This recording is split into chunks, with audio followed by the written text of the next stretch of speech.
चलिए, हाँ, पिछला क्लास में हम लोग बायोलॉजी में पढ़े थे, कहाँ तक पढ़े थे? पर स्वपोषी पोषण पढ़ लिए थे, है ना?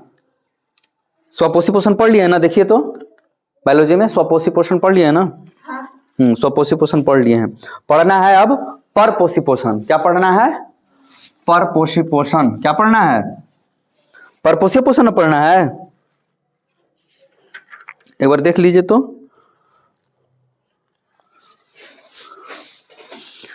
विषम पोषी पोषण। विषम ब्लैक है जी।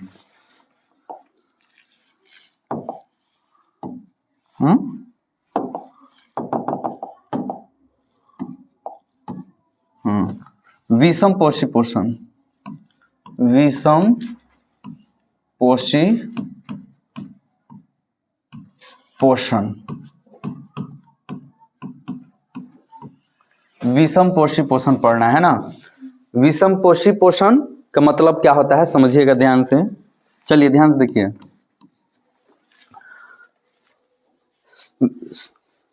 स्वपोषी पोषण बता दिए हैं कि हरे पेड़ पौधा में पाया जाता है। अच्छा एक बात बताइए, स्वपोषी पोषण जब बताए थे यानी कि सभी हरे पेड़ पौधा में पाया जाता होगा स्वपोषी पोषण? क्या बताए थे पिछले क्लास में? स्वपोषी पोषण अगर कर रहा है तो हरे पेड़ पौधा होगा, लेकिन प्रत्येक हरे पेड़ पौधा स्वपोषी पोषण नहीं करेंगे। जैसे आपको बताए थे, अमरबेल का नाम सुने हैं? अमरबेल, अमरलता देखे हैं? अरे जिसको आप लच्छा लच्छा बोलते हैं, शायद बैरूर के पेड़ पे होता है, तो वो क्या है? पेड़ तो है, पौधा जैसा तो है, हरा हरा भी है, तो क्या वह स्वपोषी पोषण करता है? नहीं। वो क्या करता है? वो बैर के पेड़ पे या किसी भी पेड़ पर क्या करता है कि अपने जाल को पसार लेता है, अपने आप को फैला लेता है और उस पौधे से क्या करता है? शोषण करता है। क्या करता है? उस पौधे से शोषण करता है। तो उसको क्या बोलेंगे? परपोषी। क्या बोलेंगे? वैसे जीव जो दूसरे के ऊपर डिपेंड करता हो भोजन के लिए, दूसरे के ऊपर निर्भर करता हो भोजन के लिए, उसको क्या बोलेंगे? परपोषी। जैसे पता है हम लोग जब छोटा थे ना, तो हम लोग को क्या लगता था? हम लोग जब छोटा थे तो हम लोग को लगता था ना कि हम लोग तो अपना चावल गेहूं लेके आते हैं घरे और एकदम आराम से आटा उटा बना करके, चावल वोल बना करके उसको खाना बना के खाते हैं। तो हम लोग को लगता था ना कि हम लोग स्वपोषी पोषण है। मतलब हम लोग क्या, कौन सा पोषण करते हैं? स्वपोषी पोषण करते हैं। ये दिमाग में नहीं लड़ाते थे कि बताइए हम लोग को जो चावल ला रहे हैं, जो गेहूं ला रहे हैं, जो आटा बना रहे हैं, ये कहीं ना कहीं हम लोग को पौधा दे रहा है कि नहीं? हमने जो घरे बना रहे हैं ना खाना, तो उसी को कहते थे ना कि हम लोग तो खुद से बनाते हैं खाना, तो हम लोग क्या है? स्वपोषी पोषण करते हैं हम लोग। सर लोग बताते थे कि स्वपोषी पोषण मतलब हम लोग नहीं करते हैं, तो हम लोग सोचते थे क्या सर जी गलत बता रहे हैं, स्वपोषी तो हम लोग करबे करते हैं, हम लोग तो खाना बनेबे करते हैं खुद से। क्योंकि सर क्या कहते थे उस टाइम पे? कहते थे कि जो खाना अपने से खुद से बनाए उसको क्या कहेंगे? स्वपोषी पोषण। तो हम लोग को लगता था कि खाना तो हम लोग खुद बनाते हैं, तो क्या है? स्वपोषी पोषण है हम लोग, है कि नहीं? समझ आ रहा है? लेकिन स्वपोषी पोषण इस बेस पे नहीं कहेंगे कि खाना हम खुद से बना रहे हैं। भाई खाना तो सच में हम लोग खुद से ही बनाते हैं, नहीं कोई दूसरा कोई बना के खिलाता है। और जो दूसरा कोई बना के खिलाएगा तो ऊपर पोषी पोषण हो जाएगा। भोजन हम लोग बनाते नहीं है, पकाते हैं। क्या करते हैं हम लोग? पकाते हैं। कच्चा चावल को उसको बॉइल्ड कर देते हैं, पका देते हैं। सब्जी कच्चा रहा तो उसको क्या कर देते हैं? सब्जी बना देते हैं। तो हम लोग क्या करते हैं? भोजन को पकाते हैं, है ना? क्या करते हैं हम लोग? भोजन को पकाते हैं, और उस पकाने की प्रक्रिया को हम लोग भोजन बनाना कह देते हैं। तो क्या रियल में हम लोग भोजन बनाते हैं? नहीं ना। तो हम लोग क्या है? परपोषी पोषण है। क्या है हम लोग? परपोषी है। तो देखिएगा ध्यान से, परपोषी पोषण किसको कहेंगे? परपोषी पोषण किसको कहेंगे? बताइए जल्दी। परपोषी पोषण किसको कहेंगे? जो भोजन के लिए किसी और पे डिपेंड रहेगा, किसी और पर निर्भर करेगा, उसको क्या कहेंगे? परपोषी। क्या कहेंगे? परपोषी। अब सोचिए, हम लोग ये भी तो सोच सकते हैं कि मान लेते हैं कि परपोषी पोषण है, माने दूसरे के ऊपर डिपेंड कर रहे हैं भोजन के लिए, तो सर ऐसा तो नहीं ना कि सिर्फ जो स्वपोषी पोषण करता है उसी का भोजन करके उसी का फल को हम लोग ग्रहण करते हैं सिर्फ? तो ऐसा देखिए, ध्यान से समझिएगा। अगर देखा जाए तो रियल में हमारे पास जितना भी ऊर्जा मिलता है, हमें जितना भी ऊर्जा प्राप्त होता है पृथ्वी पर, ऊर्जा का अगर सोर्स देखा जाए, ऊर्जा कहाँ से प्राप्त होती है, तो हम ये कह सकते हैं कि सूर्य के पास से ऊर्जा मिलती है। कहां से मिलता है? सूर्य के पास से। कैसे? तो देखिएगा इनडायरेक्टली रूप से हम आपको दिखा रहे हैं। कैसे बाबू? तो ध्यान से देखिएगा। सूर्य क्या करता है कि पेड़ पौधों को ऊर्जा देता है। किसको देता है? पेड़ और किसको देता है? पौधों को। कैसे देता है? तो ध्यान से सुनिए। पौधा मतलब छोटा छोटा ना, और पेड़ मतलब बड़ा बड़ा ना। तो देखिएगा ध्यान से, देखिएगा पेड़ पौधा को जब ऊर्जा दिया, घास पतवार को जब ऊर्जा दिया, तो ये स्वपोषी पोषण करते हैं। पेड़ पौधा जो भी है, घास पतवार, ये सब क्या करते हैं? घास ये सब क्या करते हैं? स्वपोषी पोषण करते हैं। किससे स्वपोषी पोषण करते हैं? तो वातावरण में कार्बन डाइऑक्साइड की सहायता से। किसकी सहायता से? तो CO2 और सूर्य प्रकाश, है ना, सूर्य प्रकाश और क्या? जल। और क्या? जल। इस सब को मिला करके क्या करते हैं? प्रकाश संश्लेषण करते हैं। तो पेड़ पौधा, घास, पेड़ ये सब क्या कर रहा है? प्रकाश की सहायता से अपना भोजन बना रहा है। और ये जो भी भोजन बनाने के बाद जो ऊर्जा निकल रहा है, इससे जो ऊर्जा बन रहा है, उस ऊर्जा को क्या कर रहा है? संचित कर रहा है फल के रूप में। किसके रूप में? फल के रूप में। कोई भी फल आप ले लीजिए, उसमें क्या है? ऊर्जा है। और वह ऊर्जा किससे बना है? प्रकाश से बना है, सूर्य से बना है ना। और उसी फल फ्रूट्स को खा के जितना भी आपको पृथ्वी पर जीव जंतु दिख रहा है, जितना भी जीव जंतु आपको दिख रहा है पृथ्वी पर, वो सब किसके फल फ्रूट्स को खा करके जीवित हैं? पेड़ पौधे के फल फ्रूट्स को। और इसका मतलब ये हुआ कि इनडायरेक्टली रूप से अगर पृथ्वी पे सबसे ज्यादा ऊर्जा की प्राप्ति हम लोग जिससे करते हैं, वो क्या है? सूर्य है। सूर्य का लाइट है, प्रकाश है। इसी से ना हम लोग ऊर्जा की प्राप्ति कर रहे हैं। समझ रहे हैं? अगर सूर्य नहीं होता तो क्या आप जिस पौधे का भोजन आप कर रहे हैं, वो पौधा भोजन देता आपको? नहीं देता। और जब उस भोजन को आप नहीं करते तो क्या आप जीवित रहते हैं? नहीं रहते। तो हम लोग क्या हुए? हम लोग परपोषी पोषण हुए। ठीक है। अब देखिएगा ध्यान से, परपोषी पोषण जो होता है तीन प्रकार के होता है। कितने प्रकार के होता है? यह 3 प्रकार के होता है बाबू। कितने प्रकार के? 3 प्रकार के। पहला कौन सा? पहला सुनिए, पहला देखिएगा क्या होता है। पहला होता है मृत जीवी। क्या होता है पहला? मृत जीवी। पहला क्या होता है? मृत जीवी। पहला होता है मृत जीवी। मृत जीवी का मतलब कुछ होता है वैसे जीव जो मरे हुए जीव जंतु से अपना पोषक तत्व प्राप्त करते हो। वैसा जीव जो मरे हुए जीव जंतु से अपना पोषक तत्व प्राप्त करता है।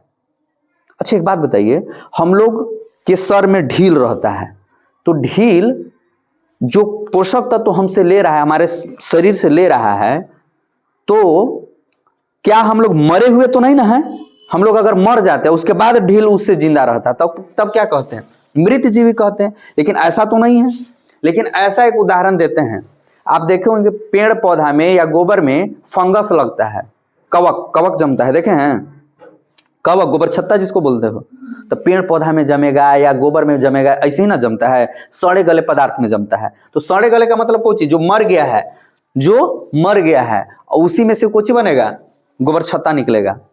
तो मशरूम जो होता है, जो आप लोग मशरूम खाते हैं, गोबर छत्ता देखे हैं, ये सब किसका उदाहरण है? मृत जीवी का। मरे हुए चीजों से क्या हो रहा है? वो उसमें से अपना पोषक तत्व खींच करके क्या कर रहा है? बड़ा हो रहा है। समझे? किससे बढ़ रहा है? बोलिए। ये कवक किस चीज से बढ़ रहा है? हाँ, मरे हुए पदार्थों से अपना भोजन ले रहा है। भाई पेड़ पौधा जिंदा है, जिसमें वो जमा है कवक, तो जिंदा है कि मरा हुआ है? तो मरा हुआ है ना, तो बोलिएगा तब ना। चलिए उसके बाद दूसरा होता है। दूसरा क्या होता है? आपको सबको पढ़ाया हुआ है ना? लिखवाया हुआ है कि नहीं लिखवाया हुआ है? भूल गए हैं क्या सब लोग? आवाज नहीं निकल रहा है, भूल गए हैं? रिवीजन करवाना पड़ेगा। दूसरा क्या लिखवाए हैं? दूसरा बताइएगा। पहला है मृत जीवी, दूसरा है परजीवी। क्या है? परजीवी। क्या है दूसरा? परजीवी, है ना। अब देखिएगा ध्यान से समझिएगा। परजीवी का मतलब होता है, ध्यान सुनिए, ई क्या कह रहा है, पहला कह रहा है कि मृत जीवी माने मरे हुए पेड़ पौधा से या कुछ चीज से, मरे हुए चीज से भोजन ग्रहण करेगा जो, और उस भोजन को ग्रहण करके जिंदा रहेगा, उसको कौन कहेंगे, मृत जीवी। लेकिन ये परजीवी कह रहा है, ये मरल चीज पे नहीं रहेगा, जिंदा वस्तु पे रहेगा, जिंदा जीव पे रहेगा, और जिंदा जीव पे रह करके उससे भोजन प्राप्त करेगा। किससे भोजन प्राप्त करेगा, जिंदा जीव पे रहेगा और जिंदा जीव से भोजन प्राप्त करेगा। जैसे ढील हो गया, ढील एकदम हम लोग जीवित हैं, और हम लोग में से ढील क्या करता है, हम लोग के शरीर में से खून चूस चूस के जिंदा रहता है। ये क्या है, ये सब परजीवी है। ठीक है, क्या है, ये परजीवी है। अब सुनिए, ये जो परजीवी है सिर्फ पोषक तत्व लेगा, क्या लेता है, पोषक तत्व लेगा, पोषक तत्वों को खींचेगा, तब क्या कहलाएगा, परजीवी। एक होता है प्राणी संपोषण, फिर से देखिएगा, एक होता है क्या होता है, प्राणी संपोषण, प्राणी संपोषण क्या होता है, प्राणी संपोषण। इसका मतलब क्या होता है, चला तो देखिएगा ध्यान से, प्राणी संपोषण का मतलब होता है परजीवी और प्राणी संपोषण दोनों लगभग एक ही है, लेकिन इसमें चेंज क्या होगा कि प्राणी संपोषण में जो जीव दूसरे के ऊपर डिपेंड रहेगा, वो ठोस और तरल दोनों रूपों में भोजन को ग्रहण करेगा। जैसे हम लोग हैं, तो हम लोग भोजन को किस प्रकार से लेते हैं, ठोस के रूप में भी ले लेते हैं, जैसे रोटी चावल दाल कुछो खा लेते हैं, और द्रव के रूप में भी लेते हैं। द्रव के रूप में मतलब कि जैसे जूस पी लिए, चाहे कुछो पी लिए। तो हम लोग जो भोजन का प्रकार करते हैं भिन्न भिन्न प्रकार के करते हैं, किसी भी रूप से ले सकते हैं भोजन, जैसे मन किया वैसे भोजन को क्या कर लेते हैं, ग्रहण कर लेते हैं। तो हम लोग क्या है, प्राणी संपोषण है। और परजीवी क्या होगा, परजीवी क्या होगा, उससे सिर्फ पोषक तत्वों को खींचेगा, सिर्फ पोषक तत्वों को खींचेगा, लिक्विड रूप में या किसी भी और अन्य रूप में, लेकिन क्या खींचेगा, सिर्फ पोषक तत्वों को खींचेगा। हमारी तरह भोजन को चबाएगा नहीं, हमारी तरह भोजन को अति नहीं करेगा, उसको मतलब ठोस और तरल तरीके से नहीं लेगा, समझे, सिर्फ तरल तरीके से ले लेगा, और हम लोग ठोस और तरल दोनों तरीके से लेते हैं। तो अब सुनिए ध्यान से, समझिएगा, प्राणी संपोषण का मतलब क्या हुआ, ठोस और तरल दोनों रूपों से ले सकता है। और परजीवी का मतलब क्या है, सिर्फ पोषक तत्वों को लेगा। और मृत जीवी का मतलब क्या है, जो मरे हुए पेड़ पौधे या जीव जंतु से पोषक तत्व खींचेगा। समझ गए, कोई दिक्कत, तीनों प्रकार की समझ में आ गया, पर पोषी पोषण तीनों प्रकार के, कोई दिक्कत। आगे चलते हैं, आगे क्या है, आगे हम लोग को पढ़ना है, आगे पढ़ना है हम लोग को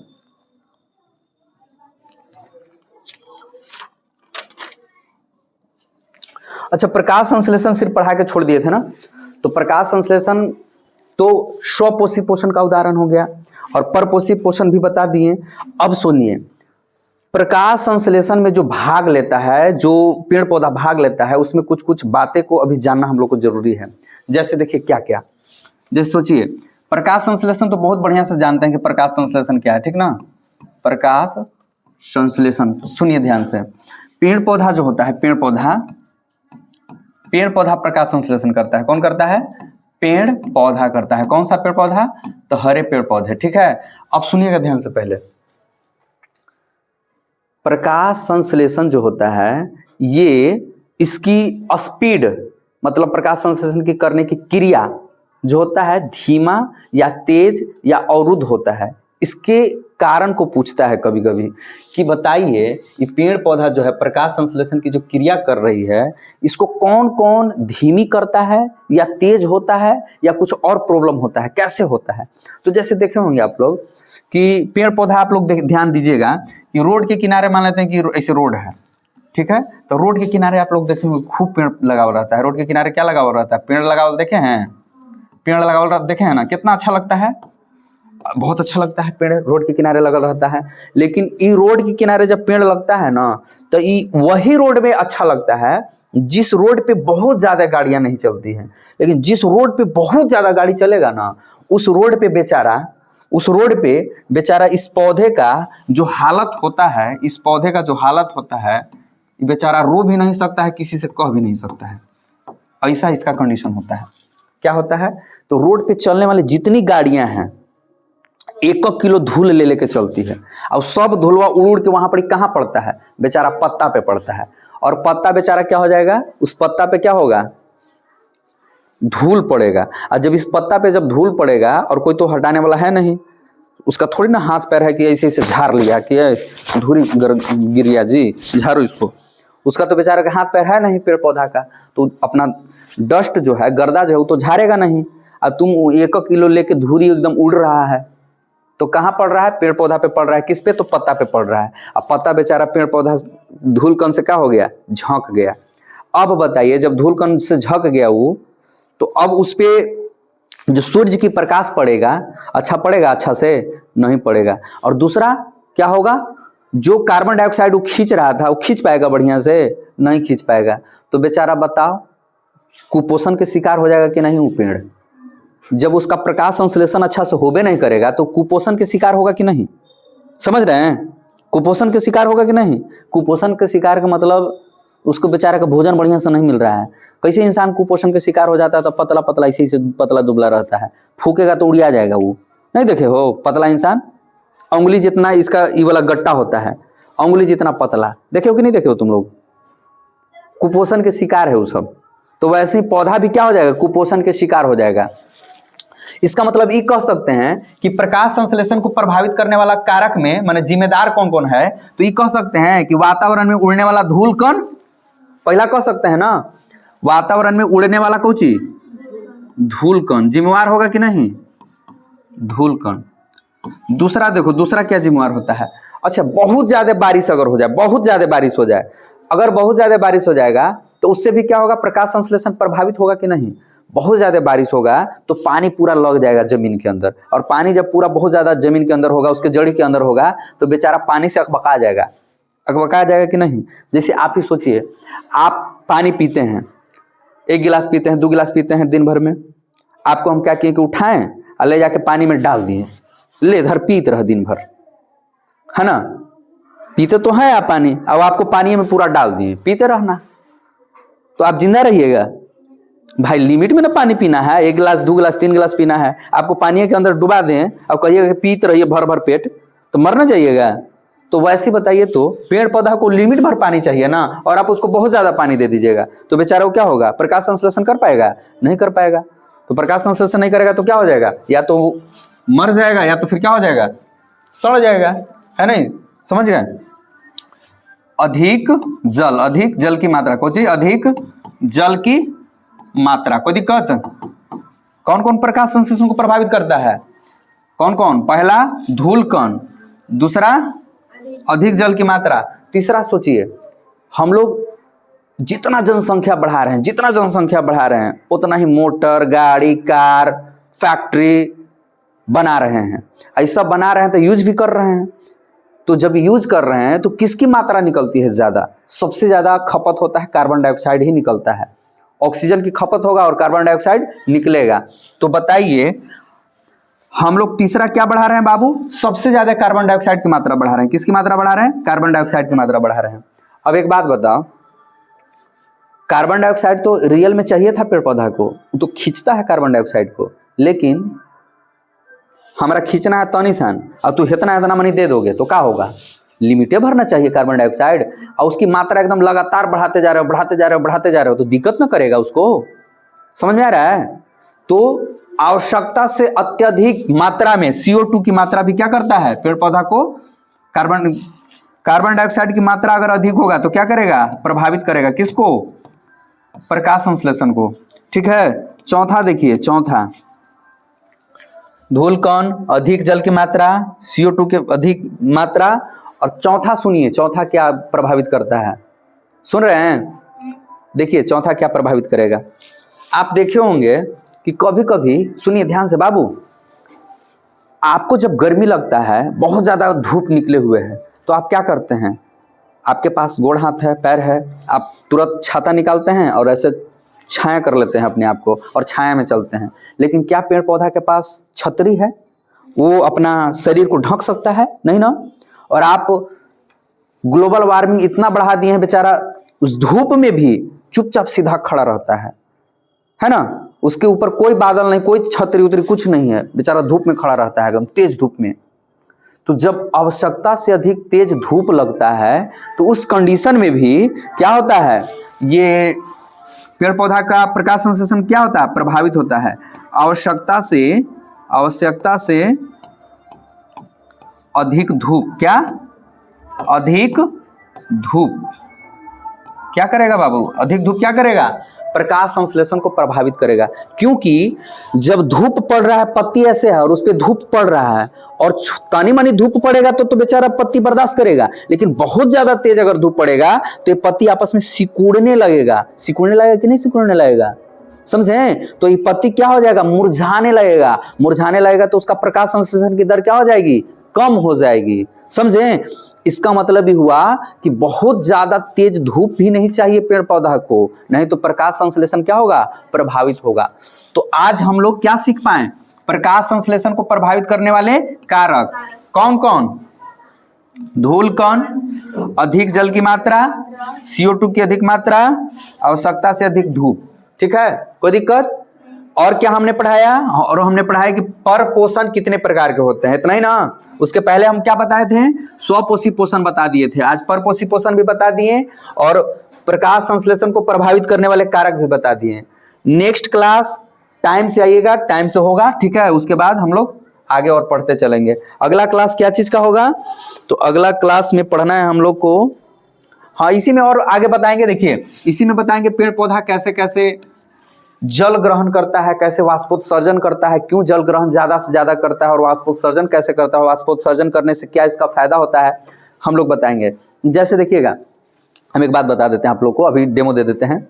जैसे आप कूलर लगाते हैं ना, कितना बढ़िया से एकदम कूलर लगाते हैं घर में, नहीं लगाते हैं, लेकिन हमें नेचुरल कूलर, भगवान ने हमें प्राकृतिक रूप में कूलर दिया है, आपको रियल बता रहे हैं हम। पेड़ पौधा जो होता है वास्तविक कूलर है, वो नेचर के द्वारा दिया हुआ कूलर है। पेड़ पौधा कूलर का काम करता है। जब ज्यादा तेज धूप निकलता है ना तो उसमें से जलवाष्प छोड़ता है, पत्तियां जो है जलवाष्प निकालती है। जिस प्रकार से आपका कूलर भी तो वही करता है, पानी को क्या करता है, फुहारा जैसा मारता है, उसमें से क्या होता है, ठंडा ठंडा हवा अंदर, गर्म हवा अंदर आता है, वो ठंडा होकर के आपको शरीर पे छोड़ता है। तो वैसे ही पेड़ पौधा भी एक कूलर का काम करता है। लेकिन प्राकृतिक कूलर को हम लोग काट रहे हैं और कृत्रिम कूलर घर में ला रहे हैं, तो इससे क्या ठंडक बनेगा क्या।